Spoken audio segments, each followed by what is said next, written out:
estamos de vuelta en este Sol de los Sábados y a las 9:28 de la mañana tenemos a nuestra invitada central. Con nosotros está la doctora Josefina Luna. Ella es pediatra especialista en educación sexual escolar y en salud integral.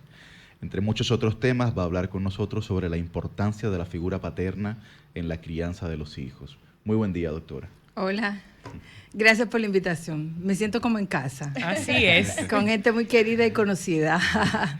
Bueno, doctora, iniciando, hay un tema en la palestra y antes de entrar, digamos, antes de entrar de lleno, sobre la crianza o la disciplina en el hogar a los hijos contemplado en el nuevo Código Penal.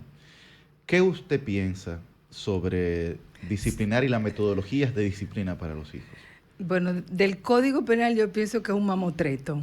De lo que planteas, me parece que es una posición muy retrógrada, porque la ciencia ha demostrado en muchísimas oportunidades que cuando los niños sufren violencia, y la violencia es un chancletazo, es un coscorrón, es una palabra maldicha, hay una afectación en el desarrollo cerebral y eso puede tener un impacto en ese momento y también eso se va a reflejar a través del curso de vida. Es decir, en el desarrollo cognitivo del niño. En todos los aspectos.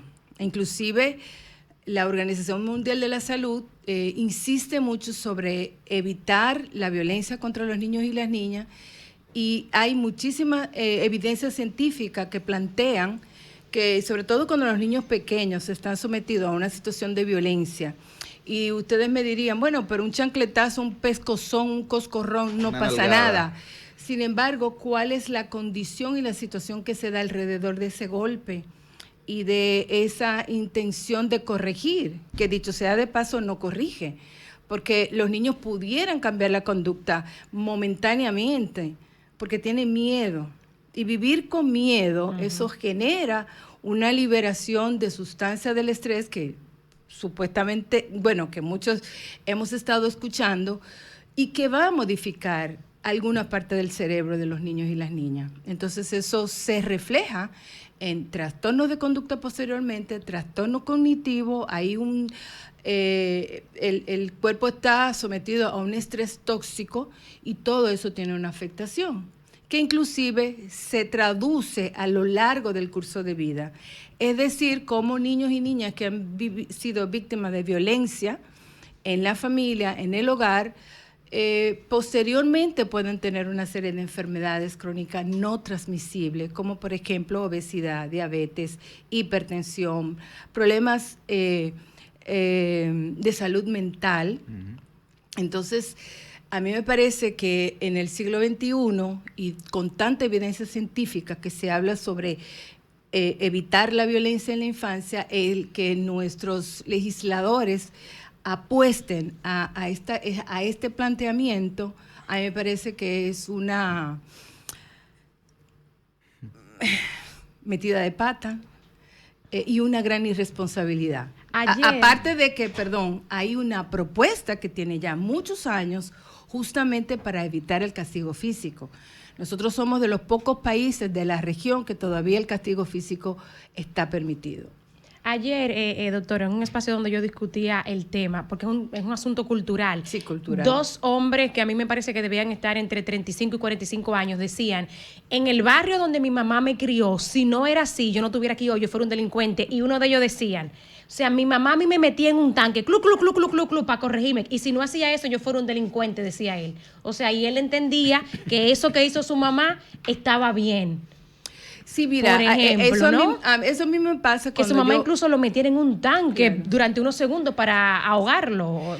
Eso a mí también me pasa porque, bueno, aparte de que señores, como pediatra yo tengo muchos disculpe, años. Doctora, y otro que intervino en la conversación dijo, a mí mi mamá me hacía tal cosa y yo me orinaba hasta los 14 años por esos golpes que me daba mi mamá. O sea, reconoció cómo el maltrato de su mamá le afectó, por ejemplo, en todo ese temor que le generó, como él se orinaba en la cama todavía hasta los 14 años. Y dijo, si no me hubiesen llevado al psicólogo después, yo todavía ahí sentado me estuviera orinando. Claro. Sí, mira, eso es un discurso que tienen muchas personas que validan haber sido víctima de maltrato en su infancia.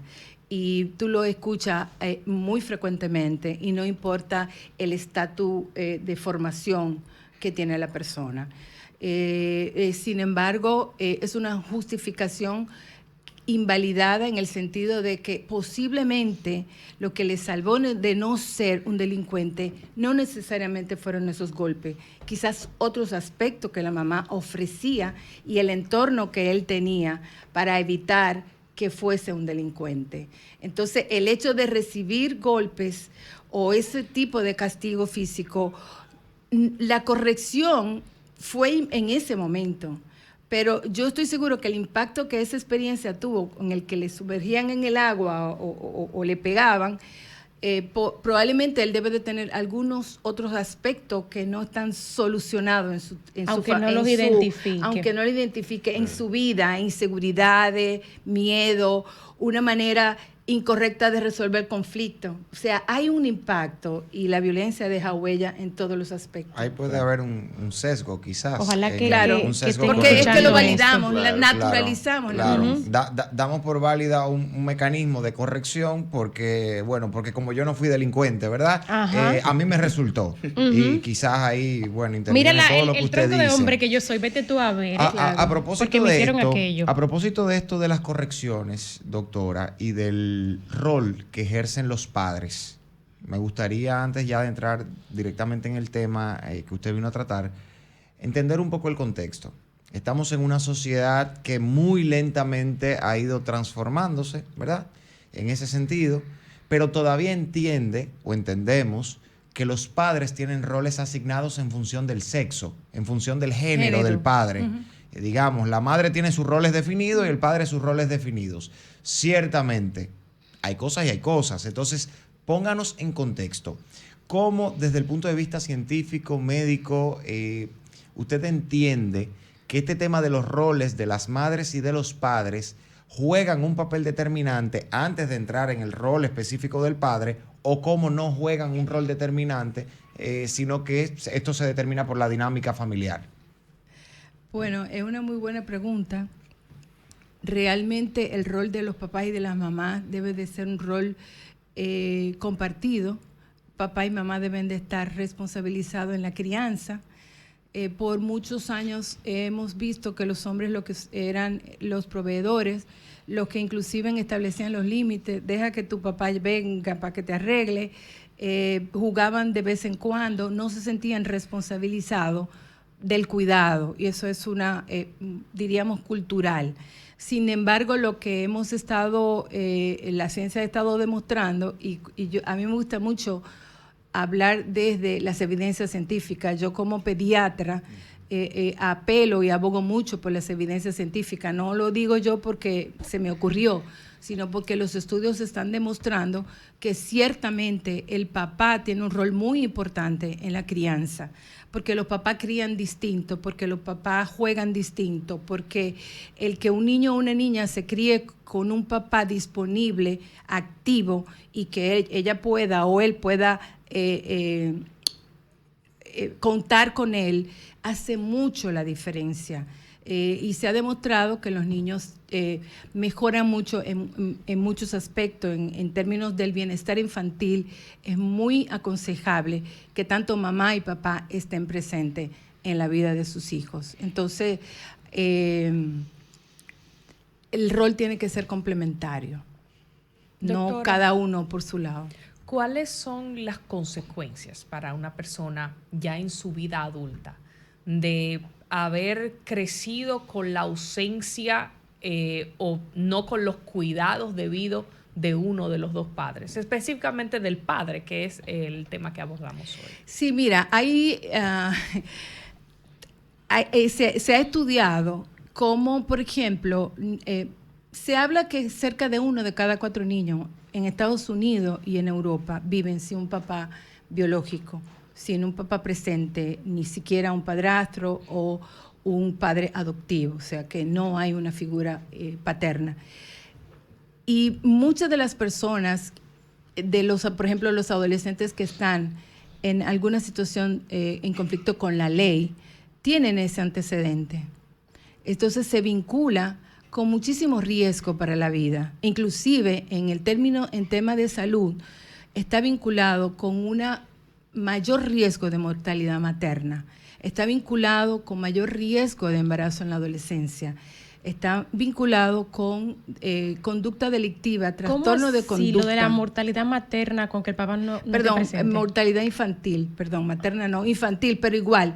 La presencia de un papá, cuando una mujer está embarazada y está acompañada por su pareja, se ha visto que va a tener un mejor resultado en su parto, que inclusive son mujeres que van a acceder con mayor facilidad a una consulta prenatal. Y cuando hablamos en términos de población de riesgo, ustedes saben que nosotros tenemos mucho embarazo no deseado, mucha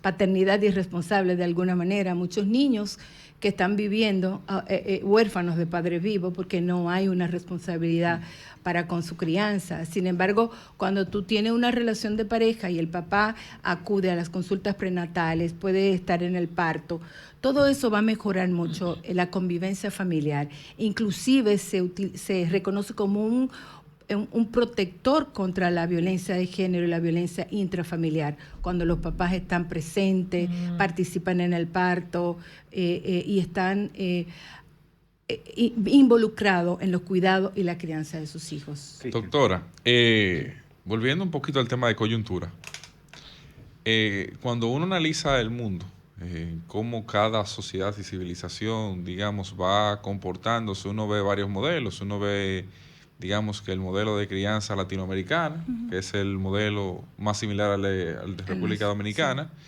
Uno ve el modelo que utiliza Estados Unidos, que es un modelo, digamos, donde hay mayor nivel de restricción para el tema de violencia para con los niños adolescentes. Te marco el 911 de una vez, dice el muchachito.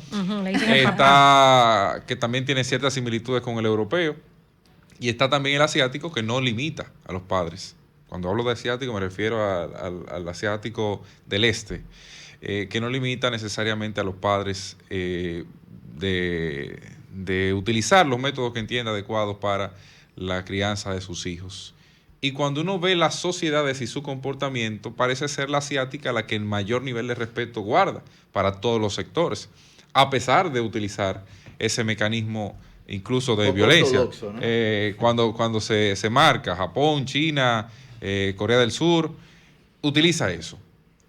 ¿Qué pasa? ¿Qué diferencia puede haber entre una y otra sociedad que utiliza la violencia y resulta que parece la sociedad de mejores normas del mundo frente a otras que no la utiliza, como es el caso de Estados Unidos, o que propone no utilizarla, por lo menos en la práctica, y termina ser una de las que tiene mayores traumas incluso en su sociedad? Me encanta que tú lo llamas violencia, me encanta que tú lo llamas violencia. No tanto, Cristian. Japón no. Japón permite a los padres que utilicen, solamente le dice, usted utiliza su criterio. Sí, pero hay un nivel conductual exagerado. Pero le permite a los padres, no le quita ese derecho a los padres. Sin embargo, una crianza mucho más cercana. Los japoneses tienen muy claro cuáles son sus valores, cuáles son su cultura, cuáles son sus costumbres, y los niños están criados justamente en esa cultura. Fíjate que a un niño en Japón lo enseñan a tomar decisiones a muy temprana edad. Sí. Hay una serie de requisitos de la cultura y de la sociedad que están muy bien implementadas en esas sociedades, sobre todo en la japonesa. Yo no creo que posiblemente, no tengo mucho conocimiento realmente de cuál es el procedimiento que tienen de crianza utilizando métodos violentos en Asia. No, la legislación no le prohíbe a los padres. Sin embargo, pero hay una conciencia y hay una gran responsabilidad de los padres en el sentido de, y yo pienso que el reconocer que tu hijo tiene derecho y que es una responsabilidad tuya acompañarlo, dirigirlo, pero respetando sus derechos sin agredirlo físicamente. Entonces, yo no sabría responderte esa pregunta con precisión, porque vuelvo y te digo, yo no tengo los conocimientos de lo que ocurre en Asia. Sin embargo, en Estados Unidos no podemos ver la violencia fuera de contexto, porque la violencia tiene todo un entorno que hace que las personas vivan en ese modo. Estados Unidos posiblemente los niños pueden tener la posibilidad de reclamar a sus padres cuando están violentándolo, y eso tiene una consecuencia para el papá. Por supuesto que sí, pero hay otros entornos de violencia fuera en la sociedad, que eso es lo que hace que Estados Unidos sea una civilización violenta, por todo lo que hay alrededor. Doctora Luna, sin ánimos de ir en desmedro en lo absoluto de las parejas homosexuales, porque tengo amigos que conviven y parientes incluso que tienen parejas bastante con mucho tiempo de relación y con hijos en común. ¿Cómo impacta en el caso de las parejas, de los matrimonios homosexuales, o sea, en las parejas de mujeres, por ejemplo, que no tienen la figura paterna? ¿Cómo impacta esto en los hijos? Mira, en relación a, por ejemplo, la adopción. Exacto. O cuando pareja, traen matrimonios, hijos de cada una, que así conozco, por ejemplo, algunos matrimonios. Sí, lo importante es que los niños se puedan criar en un ambiente de respeto, un ambiente de amor, en que puedan contar con las figuras que están criándolo. Por ejemplo, en el caso de la adopción se ha demostrado que unos papás del mismo sexo pueden ofrecer una crianza respetuosa y pueden permitir que los niños se puedan desarrollar de una manera plena. Cuando hablamos de la ausencia de papá, el que no tener un papá... Sí. En todo el sentido de la pleno, como la palabra misma lo dice. No generaría ningún tipo de distorsión. Doctora. No, bueno, hablo desde las evidencias, de las investigaciones que se han hecho en relación a la adopción con personas del mismo sexo. Inclusive hay algunos estudios que están hablando sobre la subrogación de los vientres subrogados. Ahí lo que se ha demostrado es que los niños pueden tener algún trastorno en su desarrollo, pero no tiene que ver con que sean, sino por el propio procedimiento técnico de que una mamá lleva el bebé de otra y luego esa ruptura con la madre que lleva que lo gestó, exactamente, esa ruptura puede crear algún tipo de condición psicológica en el bebé en desarrollo. Pero en términos de la crianza con personas del mismo sexo, no hay ninguna injerencia, a menos que sea un niño que no sea que sea criado en un ambiente con violencia, ¿entiende?